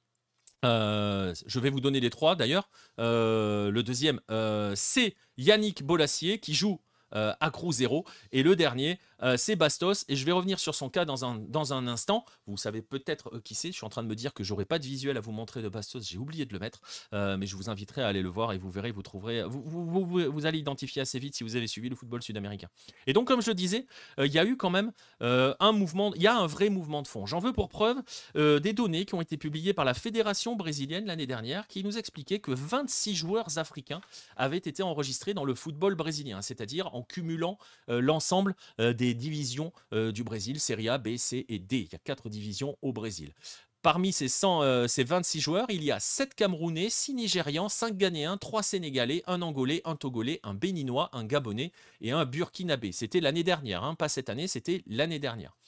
Cette liste pointe évidemment vers, vous le voyez, en priorité vers l'Afrique subsaharienne, mais donc je voulais profiter de l'arrivée d'un autre représentant d'un autre pays d'Afrique, là pour le coup l'Afrique du Nord, pour justement parler un petit peu de cela et voir comment c'est aussi utilisé, parce que vous allez voir qu'il y a 2 aspects à cette migration africaine, si je peux m'exprimer ainsi, au Brésil, et pas que au Brésil, on va en parler. Alors, parce que vous allez le voir, il y a aussi une sorte de conscience générale qui est prise dans certains pays d'Amérique du Sud, notamment à la vue d'un pays particulier qui s'appelle l'Équateur, et j'y reviendrai dans un instant pourquoi sur le côté particulier, sur l'impact et l'importance des joueurs, des joueurs de foot venus d'Afrique. Je ne vais pas reprendre les propos de Claudio Borghi qui sont un petit peu tendancieux parce qu'on peut les connoter chez nous, même si lui dit que ce n'est pas le cas. Mais la manière dont il le dit, on ne la dirait pas comme ça chez nous, et je vais le dire de manière un petit peu plus politiquement correcte. Par rapport à ce qu'il a dit, il a dit que en gros l'avenir du football dans les prochaines années était en Afrique, était sur des joueurs africains, tout simplement. Il a expliqué pour des histoires de morphotype, d'impact physique, de qualité technique, etc. Enfin de cette fameuse association d'impact physique et de qualité technique chez bien des joueurs. Bon, on va pas rentrer trop dans ce débat-là parce que vraiment il y a des trucs qui peuvent un petit peu voilà. Bref, il l'a dit de manière très maladroite, on va dire. Je vais espérer que c'est maladroit, parce qu'il a dit qu'en plus dans l'émission, il a expliqué qu'il ne fallait pas y voir une notion de racisme dans ce qu'il disait. Mais voilà. Et ça, ce côté, allez voir un petit peu ce qui se passe du côté de l'Afrique, allez voir le footballeur africain de plus près, eh bien les clubs brésiliens l'ont bien compris. Parce que ça touche beaucoup chez les équipes de jeunes. On va en parler dans un instant, je vais entrer un petit peu dans le détail, vous allez voir qu'il y a des choses qui se créent au Brésil chez le jeune. Indépendamment du fait que le football africain est en constante progression, c'est qu'ils ont compris qu'il y avait quelque chose il fallait aller voir là-bas parce que les joueurs étaient, avant l'Amérique du Sud, ne regardaient que les Européens, on va dire les choses très clairement. Et là maintenant, elle se dit, attends, il y a des choses quand même en Afrique qui se font. Je vais y venir dans un instant. On va juste s'amuser un petit peu à lister quelques joueurs africains qui sont passés passer par l'Amérique du Sud. Je précise, parce que je sais qu'il y a des aficionados du football mexicain dans le coin, j'ai dit Amérique du Sud, donc pas au Mexique. Voilà. Donc, on oublie tout de suite ceux qui sont passés notamment par l'América. Je vais rester sur l'Amérique du Sud. Je ne vais pas vous faire un listing complet parce que alors sinon, c'est deux garanties. Un, que ça soit trop long et deux, que j'en oublie plein et que ça froisse certains. Donc, voilà. Je vais commencer par Bastos, justement, de son vrai nom, Bartolomeu Jacinto Cassinga. Il est angolais, Bastos, et il est devenu, l'année dernière, avec Botafogo, parce qu'il joue à Botafogo, il est devenu, l'année dernière, le premier joueur africain à soulever la Copa Libertadores. Il a été le premier joueur africain à gagner le titre, et donc il est un des représentants de l'Angola. Gros lien Brésil-Angola, historiquement, oui, et tu vas voir qu'on va aller plus loin, qu'il y a un vrai lien qui va encore plus loin. On va en citer quelques-uns, on va prendre quelques exemples. On va peut-être écarter le cas Emmanuel Adebayor qui est passé par le Paraguay à Olympia. C'était un petit peu compliqué, même si c'était amusant la manière dont Adebayor est arrivé à Olympia au Paraguay. Il y avait eu une sorte de campagne de financement participatif, plus ou moins, c'est-à-dire que Olympia avait demandé, en fait, avait fait comme un donation goal. Il l'avait fait sur un joueur pour le faire revenir avant. Ils l'ont fait pour faire venir Adebayor. En gros, c'était devenez sociaux, et si on atteint tel nombre de sociaux, ça paye le salaire d'Adebayor. Ils ont bien fait. Adebayor a joué 4 matchs. Pardon. Il a pris un rouge en Libertadores, n'a pas eu le temps de marquer un but. Il y a eu le Covid derrière, il est rentré au Togo et il y a eu des bisbilles derrière avec exactement son coup de karaté. Il est rentré au Togo ensuite pendant la Covid et il n'est pas revenu. Il y a eu des histoires, ça s'est pas très bien terminé à un moment parce qu'il y a eu un procès concrètement, parce que comme il n'est pas revenu, Olympia a dit bah ok, il a donc rompu son contrat, donc on arrête de le payer. C'est allé devant la FIFA, Adebayor a gagné 500 000 dollars à payer par Olympia. Donc voilà, c'est pas forcément une option enfin voilà, Adebayor n'est pas forcément un exemple de grande réussite. On peut quand même citer quelques joueurs où ça s'est pas trop mal passé. On peut citer par exemple ah oui, alors si j'efface ça, ça paraîtra pas. C'était pas ça que je voulais faire, c'était ça. Voilà, on peut citer donc quelques joueurs comme ce garçon qui jouait à Millonarios à l'époque de Juanma Lillo, appelé justement par Juanma Lillo. Ce garçon, vous l'avez reconnu probablement, c'est le regretté Modeste Mbami qui est passé donc par cette équipe de Millonarios à l'époque de Juanma Lillo. Il a laissé un joli souvenir en Colombie. Il n'a pas révolutionné le football colombien, mais en tout cas il a joué un joli souvenir. Il y a un homme que je peux vous citer qui est intéressant, j'ai pas d'image de lui malheureusement à vous montrer. C'est un autre Camerounais qui s'appelle Cyril Makanaki. Alors lui, c'est très intéressant parce qu'il était membre de l'équipe camerounaise qui a fait la Coupe du Monde 90. Et ce garçon est passé 2 fois par l'Équateur et par Barcelona notamment. Il y est passé en 95 et en 97. Et il a gagné 2 titres de champion d'Équateur avec Barcelona. Et le garçon a été, vous le savez à quel point l'Amérique du Sud, et même on peut dire l'Amérique latine, est superstitieuse. Je vais faire la bise aux supporters de Cruz Azul au Mexique avec l'histoire de la malédiction. J'en ai parlé dans un magazine de Lucarno Posé. Ils en étaient arrivés jusqu'à faire venir des sorcières pour exorciser la Noria, qui est le centre d'entraînement, qui a fait que Cruz Azul n'a pas gagné un titre pendant 2 décennies. À peu près, eh bien, il y a eu la même chose à peu près à Barcelona, c'est-à-dire que, je le disais, Cyril Makanaki est champion avec Barcelona en 97. Ça se finit pas très bien avec le club parce que il n'a pas été le club quand il est parti, pareil, des défauts de paiement de salaire, des indemnités et tout. Et il y a eu une rumeur là-bas en Équateur disant qu'il avait lancé une malédiction contre le club. En gros, tant que le club ne paiera pas sa dette, il ne sera pas champion. Pendant 14 ans, Barcelona n'a pas été champion. Et donc voilà, le joueur, lui, a démenti, forcément, parce qu'il y a eu des choses, on a vu des choses folles. Ils ont pensé qu'il avait fait des actes de sorcellerie pour marabouter le club et tout. Enfin, vous voyez le truc. On est en Amérique latine, ces trucs-là, ça part vite en sucette. Donc voilà, donc c'était marrant, c'était juste pour vous raconter cette anecdote-là. On va quand même rappeler quelques éléments intéressants.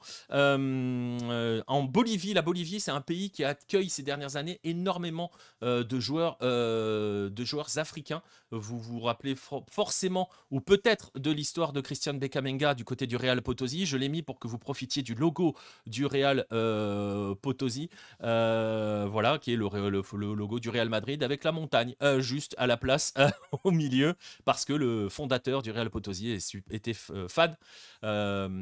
Était fan du Real Madrid, tout simplement. Il y a eu une vraie tradition de joueurs africains. Thomas Nkono, on parlait de joueurs légendaires du Cameroun, a fait plus de 90 matchs avec Bolivar entre 94 et 97. Donc je parlais de Christian Becamenga.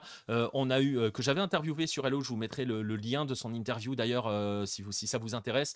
Plus récemment, il y a eu aussi Wilfried Bony, qui était arrivé du côté d'Always Ready, qui a été le premier joueur ivoirien à jouer au pays. Il avait été recruté pour jouer la Libertadores. Malheureusement, ça s'était pas bien passé puisque le club avait perdu et il était reparti assez rapidement, malheureusement pour lui. Mais surtout, si je parle de la Bolivie, c'est parce que la Bolivie a un personnage important dans son histoire qui s'appelle Marc Enumba, qui est d'origine camerounaise, d'origine parce qu'il est devenu international bolivien. Il était arrivé assez vite en Bolivie.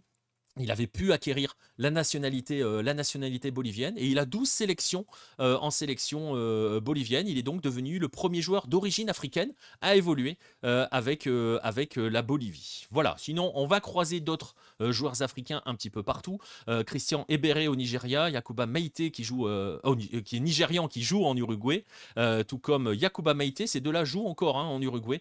Le premier joue avec Nacional, le deuxième est à Plaza Colonna. Il a que 20 ans d'ailleurs, le jeune ivoirien Yakuba Meite. Ebere d'ailleurs a été le premier joueur nigérian à marquer un but en Copa Libertadores. Il est l'un des 9 joueurs africains à avoir joué avec le Bolso.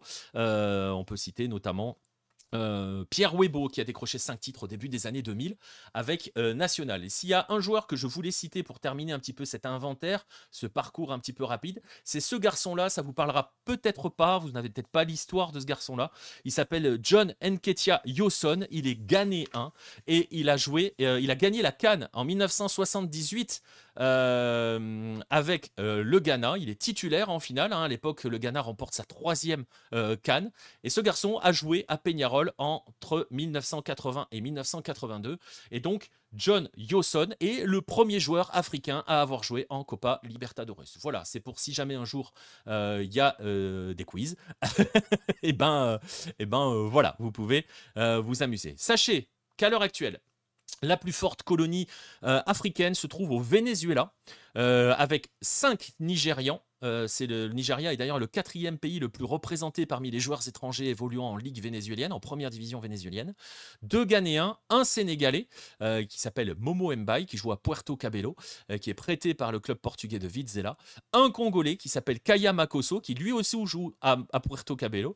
Un Ivoirien, Diabagate Aboubakar, 19 ans seulement, qui lui aussi joue à Puerto Cabello. Et d'ailleurs, sur l'ensemble, sur les 10 joueurs africains qui évoluent en première division vénézuélienne, il y en a 6 qui évoluent dans ce club de Puerto Cabello, qui a joué des compétitions continentales encore récemment.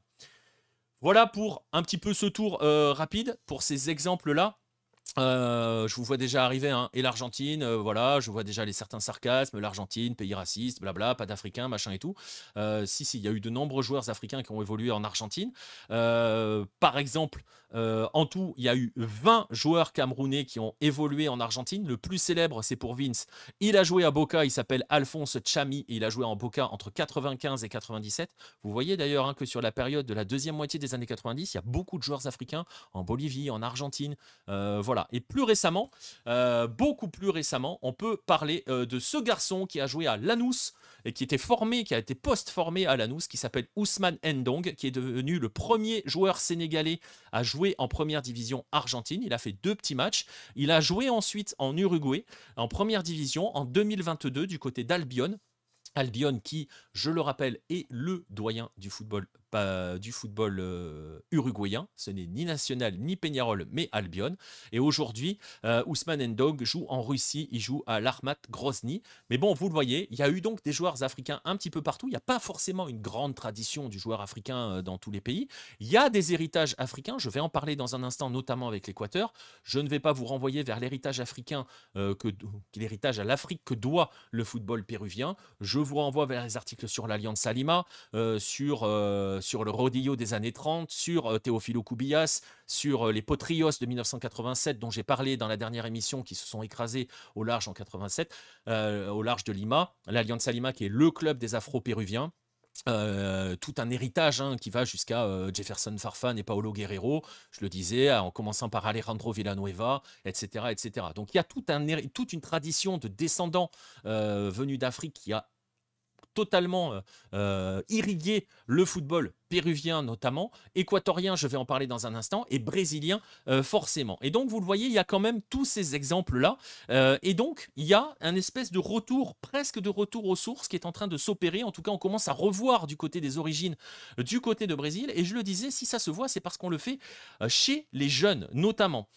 Il y a un mouvement qui est basé sur aller chercher, aller scouter les jeunes talents un petit peu partout dans le monde et donc surtout aller voir du côté de l'Afrique où il y a cet héritage commun finalement avec l'Afrique. On peut même au Brésil parler d'un projet Afrique. Que ce soit tout à fait pour l'arrivée de leurs ancêtres forcément, Benona Bendo. Exactement, tout à fait. J'en parlerai pour Esmeraldas tout à l'heure avec l'Équateur, tu vas voir. Donc, pour le Brésil, il y a une politique chez les jeunes qui touche les jeunes. Des clubs comme Bragantino, Flamengo, Sao Paulo, Vasco ont des jeunes joueurs africains dans leurs équipes de jeunes. Je vais vous montrer un exemple avec un joueur qui n'est plus maintenant à Flamengo et je reparlerai dans un instant. Il a joué la Libertadores et gagné la Libertadores U20 avec Flamengo. En 2023, il y a 6 jeunes africains qui évoluent au sein des équipes de jeunes des clubs de Serie A, dont je le disais, ces 4 clubs-là. Et parmi eux, il y a ce garçon, donc Ogundana Shola Elijah, un jeune Nigérian, qui a terminé sa formation à Flamengo, qui vient d'être recruté par le Dynamo Kiev, qui joue avec le Dynamo de Kiev, et qui a donc fini sa formation à Flamengo. Flamengo qui a été scouté au pays, en Afrique, qui a organisé des stages de détection, qui a assisté à des compétitions, à des tournois qui sont organisés un petit peu partout en Afrique, et notamment en particulier en Afrique subsaharienne. À Sao Paulo, on a vu passer un quatuor africain chez les U20, King Faisal, qui est aujourd'hui à Larissa, un Nigérian qui s'appelle Aziz Balogun. Lui, pour le coup, on ne sait pas trop ce qu'il est devenu. Et 2 joueurs sénégalais, Clovis Etienne, qui aujourd'hui est en 2e division autrichienne, et Iba Lee, que vous voyez ici à l'écran, qui appartient toujours au club et qui est pour l'instant prêté dans un club de série C. Donc il y a ces joueurs-là. Et puis, du côté de Santos, on parlait de Santos avec l'arrivée de Brahimi, par exemple, notamment. Du côté de Santos, il y a aussi une colonie africaine qui s'est formée, et notamment 2 joueurs, Apollinaire Koulibaly, que je vais vous montrer en image, qui est un joueur particulier puisqu'il était capitaine de la sélection U17, un jeune Ivoirien donc, je ne sais pas si j'avais dit qu'il était Ivoirien, voilà, il est un représentant de la Côte d'Ivoire, capitaine de la sélection U17 qui joue avec les équipes de jeunes. Et il y a un jeune Angolais qui s'appelle Osvaldo Yamba Kinanga. Ces 2 joueurs évoluent avec les équipes de jeunes de Santos. Vous les voyez les uns après les autres à l'écran. Alors, on ne sait pas s'ils réussiront. Je ne dis pas qu'ils seront les futurs talents de demain à Santos, etc., etc. Tous ne réussissent pas forcément. Mais vous voyez qu'il y a un vrai mouvement. En 2023, l'AFP avait dénombré une 12aine de jeunes joueurs africains qui avaient soit signé dans les équipes de jeunes, soit avaient effectué des tests auprès d'un club, du pays. Donc c'est pas anodin finalement. Je suis en train de regarder parce que je crois qu'il me manque... Non, si, il me manque un joueur, mais c'est pas grave. Et en fait, il y a eu un article de la Globo qui a été fait l'année dernière, me semble-t-il, qui justement s'intéressait à ce phénomène-là. Et en fait, il en ressort que oui, les clubs commencent à véritablement lorgner, à s'organiser. C'est ce que je disais tout à l'heure pour Flamengo. Il y a par exemple des équipes qui envoient des recruteurs à des compétitions dans des pays, notamment au Sénégal et au Ghana. L'Atlético Mineiro, notamment, avait été sondé. Son directeur sportif, son responsable des jeunes de l'époque, Victor Aurelio Silva, racontait qu'il avait concentré son occasion sur ces deux pays-là. Et la conséquence, c'est qu'il y avait un jeune joueur qui était arrivé à l'Atlético Mineiro. Le voici en photo. Il s'appelle Mamadi Cissé. Il est guinéen. Il a 18 ans et il s'est entraîné avec l'équipe pro après avoir signé son contrat. Et lui a été recruté par l'Atlético Mineiro après avoir joué un tournoi de jeunes en Afrique. Et le club a dit clairement qu'il est le premier élément de ce projet qui a débuté l'année dernière. Il joue maintenant avec les U20 de l'Atlético Mineiro. La même année, Palmeiras, toujours auprès de Globo, explique qu'ils ont mis en place, eux aussi, une volonté d'envoyer des recruteurs un petit peu partout en Afrique pour visiter toutes les académies de football qui sont implantées, notamment en Afrique subsaharienne, et pour assister à des compétitions. Il annonçait même, le responsable des académies de Palmeiras, João Paulo Sampaio, coordinateur des jeunes, pour dire les choses précisément, avait annoncé que 2 joueurs allaient bientôt arriver au club, que un allait intégrer l'équipe U20, tandis que l'autre passerait des tests. Quelques semaines plus tard, on avait vu un jeune joueur, Thierry Axel Antwi, qui est aujourd'hui avec les U20 de Criciúma, arriver. Mais surtout, à la même époque, on a vu arriver un autre jeune joueur ivoirien qui a 18 ans, défenseur central. Je vais vous le montrer en photo parce qu'il soulève un titre avec les jeunes de Palmeiras.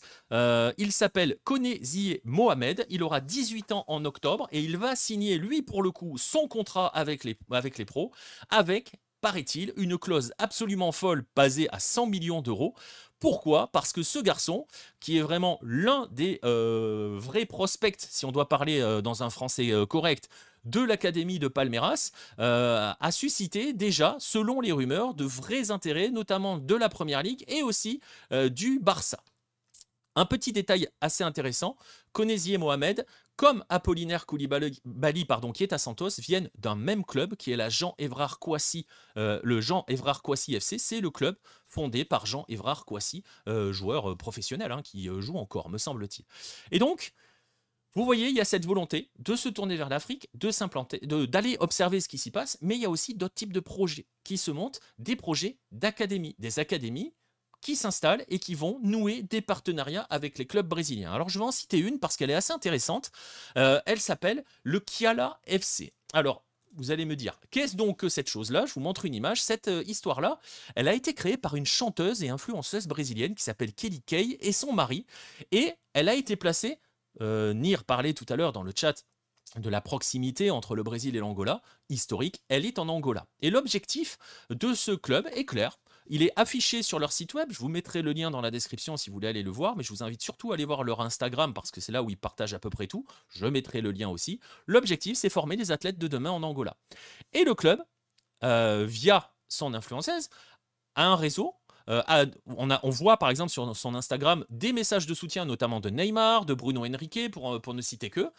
Et ce club a noué des partenariats déjà. Elle a visité le Nido de Urubu, qui est le Nino de Urubu, qui est le centre d'entraînement, le centre de formation plutôt de Flamengo. Il y a des photos où elle pose avec les représentants des équipes de jeunes de Flamengo, avec des échanges de maillots. Il y a la même chose du côté de l'Atlético Mineiro. Et sur leur Instagram, ils annoncent qu'un joueur va pas tarder à arriver à l'Atlético Mineiro. Et ils ont aussi signé un partenariat avec le club de CRB, qui est un autre club brésilien. Et d'ailleurs, ce club-là va accueillir son premier joueur venu de cette académie. Ce joueur s'appelle Cipriano Sampaio. C'est le meilleur buteur de l'équipe U19 du Kiala FC. Il est arrivé du côté du CRB. Alors, on va pas faire les grands naïfs. On sait bien que derrière ce mouvement, cette volonté de s'installer en Afrique, d'aller scouter en Afrique, il y a un aspect évidemment purement économique. Ça coûte moins cher d'aller chercher un joueur directement en Afrique que d'aller chercher un joueur en Europe, ou même maintenant, parce que c'est la difficulté pour les Brésiliens, d'aller chercher un jeune joueur sur les autres pays sud-américains. Ça commence à prendre de la valeur. Forcément parce que les meilleurs joueurs sud-américains sont déjà ciblés par l'Europe. Alors il y a forcément ce côté absolument pécunier, cette réalité un peu plus froide et glaciale. Mais il y a quand même aussi cette volonté globale de rappeler quand même les origines africaines. Parce que ça vient dans un courant général. notamment au Brésil. Je rappelle qu'au Brésil, on a eu des articles, notamment sur Lucarne Opposé. Je rappelle qu'au Brésil, le 20 novembre est le jour de la conscience noire. C'est un jour où l'on rend justement hommage, notamment, et on a choisi le 20 novembre, à un ancien esclave, Zumbi dos Palmares. Je vous invite à aller lire l'article sur Lucarne Opposé écrit par Marcelin à ce sujet-là. Et c'est en gros une journée où le Brésil n'oublie pas ce passé-là, rend hommage à ces peuples qui ont été déracinés, qui ont été envoyés au Brésil, et essaye surtout de se servir de ce jour-là pour lutter contre le racisme qui est toujours très très présent. Malheureusement, de toute façon, il est présent partout dans le monde, malheureusement, mais il y a donc ces opérations pour essayer de lutter contre le racisme. Et notamment, dans le cadre de cela, le football a décidé d'accélérer un peu le mouvement, et justement, de vraiment appuyer sur son côté, ses origines africaines. Tout simplement, vous voyez, si vous êtes sur la vidéo, et là vous êtes en direct, donc vous le voyez, ce clip qui a été publié par la CBF à l'époque, lors d'un 20 novembre.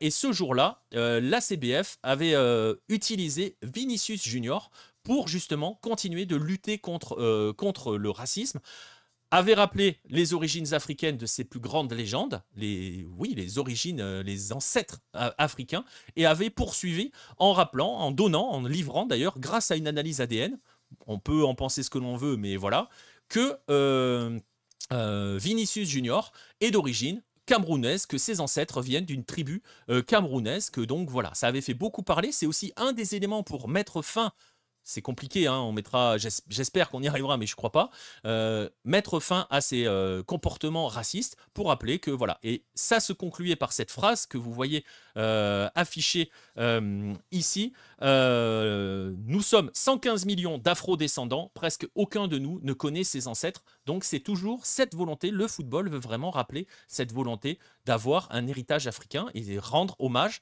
à ses ancêtres qui ont été kidnappés en Afrique pour venir travailler comme esclaves aux quatre coins de l'Amérique du Sud. Je vais y revenir aussi dans un instant par rapport à l'Équateur. Il y a donc ce mouvement-là, ça sert aussi à essayer de combattre des préjugés.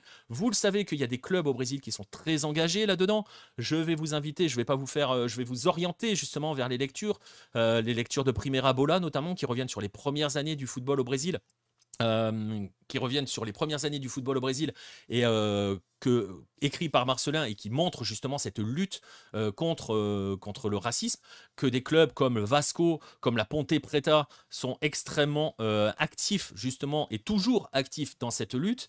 Je rappelle que la Ponte Preta est la première véritable démocratie raciale. Elle a été créée par un gamin de 15 ans qui s'appelait Miguel do Carmo, dit Miguel, qui est devenu le premier joueur noir du football brésilien, qui a précédé les premières idoles que furent Leonidas ou Domingos par exemple. Bref, je vous mettrai les liens dans la description. Je vous invite à aller lire Primeira Bola. Vous verrez aussi l'impact qu'ont eu ces descendants les descendants des premiers venus d'Afrique sur le développement du football brésilien, et qui a été un petit peu montré par ce clip-là.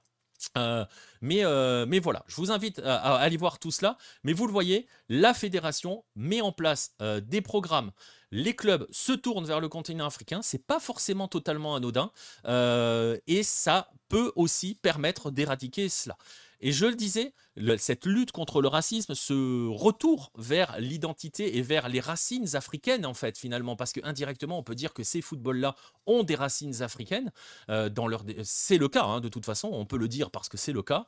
L'autre pays qui est très actif sur le sujet, vous imaginez, c'est l'Équateur. Parce que s'il y a bien un pays qui veut rendre hommage à ses racines et dont les racines africaines ont eu un véritable impact, c'est bien l'Équateur. Alors je l'ai déjà raconté un petit peu en live, mais je vais juste en parler un petit peu ici.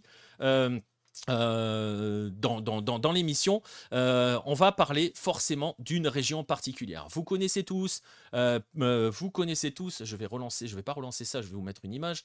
Vous connaissez tous ce joueur-là, William Pacho, vous connaissez tous Ener Valencia, vous connaissez tous Piero Hincapié, par exemple, pour ne citer que. Eh bien, tous ont un point commun, indépendamment du fait d'être équatoriens. Ils viennent tous d'une province qui s'appelle la province d'Esmeralda. C'est une province qui se trouve à la frontière, à la limite de la Colombie, qui est tout au nord de l'Équateur, et qui est surtout la province des Afro-Équatoriens. C'est ici que l'on trouve une grande majorité d'Afro-Équatoriens. Ils sont 44% de la population de la province d'Esmeraldas est afro-équatorienne. Pour vous donner un exemple, hein, selon les derniers recensements, les afro-équatoriens dans l'ensemble du pays ne représentent que 5%. Donc c'est vraiment la zone des descendants des esclaves hein, venus d'Afrique, je l'ai déjà raconté, mais la plupart des Afro-Équatoriens présents descendent d'esclaves qui ont soit fui leurs conditions, soit ont échoué sur les rives avec les bateaux qui les transportaient et qui les avaient enlevés à l'Afrique. Il y a cet héritage-là qui se traduit au niveau du football. Et donc, il y a une vraie communauté afro-équatorienne qui a influé sur le football équatorien, et pas qu'aujourd'hui, parce qu'on parle de Piero Hincapié, de William Pacho, de Ener Valencia, on peut même rajouter Moisés Caicedo qui vient d'une province qui est juste en dessous, juste au sud d'Esmeraldas, et bien d'autres. On peut ajouter aussi Alberto Spencer, par exemple, dans les années 60, qui a été probablement, et qui est peut-être encore d'ailleurs le plus grand joueur équatorien de l'histoire, qui a fait les heures dorées de Peñarol. Bref, Esmeralda, c'est ici. Pourquoi c'est important aussi de nos jours? Parce que c'est ici que Independiente del Valle a mis en place son plus gros maillage de recherche de talents locaux. Et donc, je l'ai déjà dit, Independiente del Valle est le club qui nourrit les sélections de jeunes et majeurs en Équateur. Vous les verrez en 2026. Une grande majorité des joueurs qui seront présents à la Coupe du Monde ont été soit formés, soit post-formés à Independiente del Valle. Et le club, lui, pour le coup, c'est ce qu'il doit à cette province, c'est à quel point cette province est un élément vital de son développement, et c'est aussi à quel point il est important de défendre l'héritage de ces Afro-équatoriens, l'héritage dans le sens, ouais, tout ce qu'ils transportent avec eux. Et justement, en mai 2024, le club a inauguré dans son stade, je rappelle qu'Independiente del Valle a construit son propre stade, et donc, dans son propre stade, le club a inauguré une salle qu'ils ont appelée la salle anti-racisme. Vous voyez William Pacho qui est venu l'inaugurer, notamment, et dont le seul but est de sensibiliser le public et d'éradiquer tout comportement raciste et discriminant. Pacho, je le disais, était présent. Le club a développé pour cela un projet qui s'appelle Latidos del Valle. En gros, si je dois le traduire, c'est un petit peu les battements de cœur del Valle. Voilà, Latidos, c'est le pouls, les battements de cœur, qui donc, ce projet veut mettre en place un programme complet de prévention de lutte contre le racisme, de promotion de l'inclusion, de l'égalité entre les hommes et les femmes, de la diversité culturelle, et donc rendre hommage à ce que l'Équateur doit aussi à l'Afrique. Et ce programme est engagé dans une transformation totale du club. Ils ont tout transformé dans ce temps-là. Ils ont ouvert cette salle. Et donc, vous voyez, dans le musée, on voit des descendants, des représentants de la communauté afro-équatorienne. Au centre de l'image, c'est Alberto Spencer. Voilà. Et dans ce programme, il y a un programme éducatif avec des méthodologies, des outils pour aborder justement l'histoire, l'identité et la projection dans l'avenir à travers différentes expressions, qu'elles soient artistiques ou de réflexion. Donc, parmi ces projets, il y a donc la mise en valeur des racines africaines du pays. Il y a donc 2 pays qui, pour l'instant, ont initié ce mouvement-là. Alors, il y a un aspect sur le Brésil, je le disais, qui est aussi, on ne va pas se mentir, un aspect économique, je l'ai dit tout à l'heure, mais il y a aussi cette volonté finalement d'assumer maintenant et de rendre hommage, de mettre en valeur ce que ces pays-là doivent aux descendants d'Africains qui ont été enlevés à leur pays à l'époque de l'esclavage. Et donc tout cela, c'est un vrai mouvement qui se met en place, notamment dans ces 2 pays-là, qui sont les 2 pays presque les plus fortement impactés là-dessus. Mais voilà, c'est aussi cela qui est intéressant. C'est intéressant notamment quand on s'intéresse au Brésil, où il y a toujours eu ce problème avec l'image de l'identité nationale, pas dans le sens dont vous l'entendez en France. Rappelez-vous de l'événement du Maracanazo, où le racisme est revenu là-dessus, où le Brésil, pendant les années qui ont suivi, a totalement renié son héritage, sa volonté d'être son identité brésilienne pour essayer de redevenir européen. Certains pays ont fait, on l'a déjà dit, un véritable nettoyage pour devenir entre guillemets européen. Je pense à l'Uruguay, je pense à l'Argentine bien évidemment, mais d'autres pays ont donc ces racines-là qu'aujourd'hui ils veulent rappeler à tout le monde. Et pourquoi? Parce que ça a influencé leur société, et dans ce qui nous intéresse à nous, ça a influencé leur football. Et finalement, voilà, c'est pas plus mal, et on peut espérer surtout que parce que maintenant parce que maintenant il y a cette volonté de ne pas oublier ce qu'ils doivent à l'Afrique, ben, ça mérite d'être salué et on espère surtout que ça puisse aider à ouvrir les consciences. J'aurais a priori pensé la Colombie aussi. Alors, j'ai rien trouvé de cela par rapport à la Colombie, je t'avoue. Ça me surprendrait pas tu vois ce que je veux dire? Parce que on est dans le même, on est dans le même esprit que l'Équateur, pardon, sur la notion d'héritage et tout. J'ai pas trouvé grand chose. Bon, j'ai pas eu le temps de vraiment beaucoup creuser l'aspect Colombie parce que je t'avoue que j'étais parti sur le Brésil et qu'après je me suis dit il faut aussi parler de l'Équateur qui est très actif sur le sujet. C'est pas forcément mis en valeur pour l'instant par la fédération colombienne ou de manière générale. Faudrait que je me penche sur le sujet des Afro-Colombiens. Mais oui, c'est une bonne question et je t'avoue pour l'instant j'ai pas vraiment creusé. Je pense pas que Pierre soit dans le coin, sinon il aurait répondu. Mais voilà, je voulais vraiment focus Brésil parce qu'il y a cette notion-là et on voit des jeunes Africains qui arrivent au Brésil, qui sont dans des équipes de jeunes et on va voir jusqu'où ça peut aller. On va voir surtout à quel point ça peut développer. Ça peut développer tout ça sur le plus long terme. Et puis l'Équateur, parce qu'on a vu ce que ça a donné. Et on voit un club qui a clairement décidé d'embarquer, de devenir le porte-drapeau de toutes ces racines africaines. Et juste surtout de les mettre en valeur et voilà, que le pays voilà, n'oublie pas ce qu'il doit à ce continent. On le dit toujours, alors parfois en rigolant, mais on le pense aussi surtout. Il n'y a pas plus cousin dans la manière dont leurs footballs sont organisés et joués. Il n'y a pas plus frère même, je dirais, que l'Amérique du Sud et l'Afrique. Ceux qui suivent le foot sudam et ceux qui suivent le foot africain, on se rejoint sur beaucoup de choses de manière générale. Donc voilà.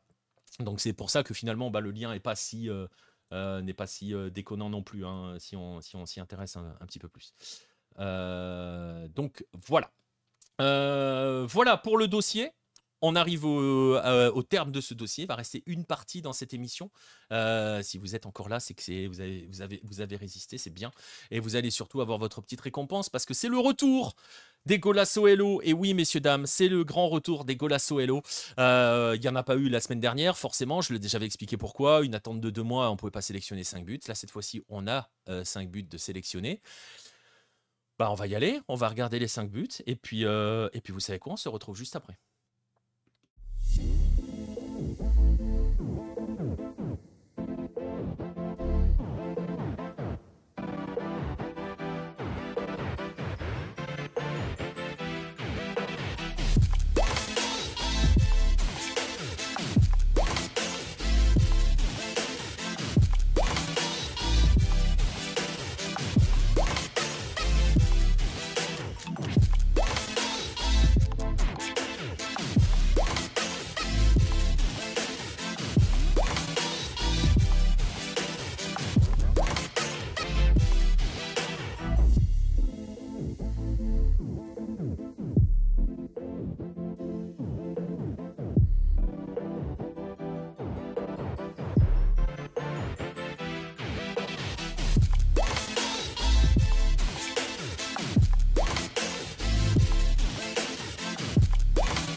Voilà, ils ne sont pas 5, ils sont 4. Les 4 candidats pour les Golasso Hello de la semaine. Et voilà, tout simplement. Vous allez avoir une semaine pour choisir votre Golasso Hello. Ça se joue donc entre, vous l'avez vu, hein, différentes approches. Il y a le coup franc de très lointain, il y a la passe à la lucarne avec gamelle, il y a le slalom en solitaire et il y a la finesse technique d'Alejandro Sendejas que souligne King Genizzi notamment dans le chat. Ça va se passer comment? La sélection va être disponible sur YouTube dès la fin de cette émission si vous voulez les revoir. Et vous allez pouvoir aller voter soit sur le compte Twitter X de Lucarne Opposé, soit sur le Discord de Lucarne Opposé, point d'exclamation Discord si vous voulez le rejoindre. Et vous allez donc avoir une semaine pour élire votre Golasso Hello, verdict lundi prochain. 2-1 pour France. nous dit Bendona Bendo, avec beaucoup de O à la fin. Zenderas, évidemment. Bah voilà, ça va se passer sur le compte X de Lucarne Opposé ou sur le Discord. On arrive au bout de cette émission. J'avais dit 1 heure, 1 heure et demie, on est bien, on est pas mal dans le timing. On arrive donc au terme de ce 22e épisode de Lucarne américaine, ce tour des Amériques, version Lucarne opposée.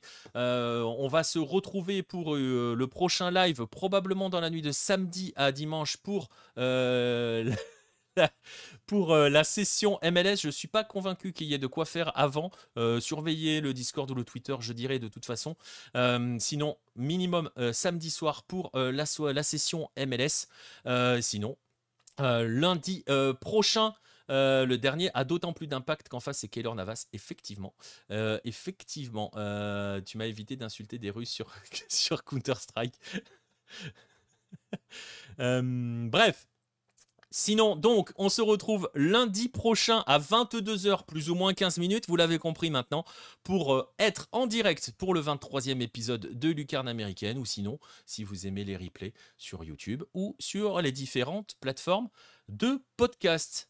Je vous laisse ici, bonne soirée à tous, et à lundi prochain pour l'épisode 23 de Lucarne américaine. Salut tout le monde.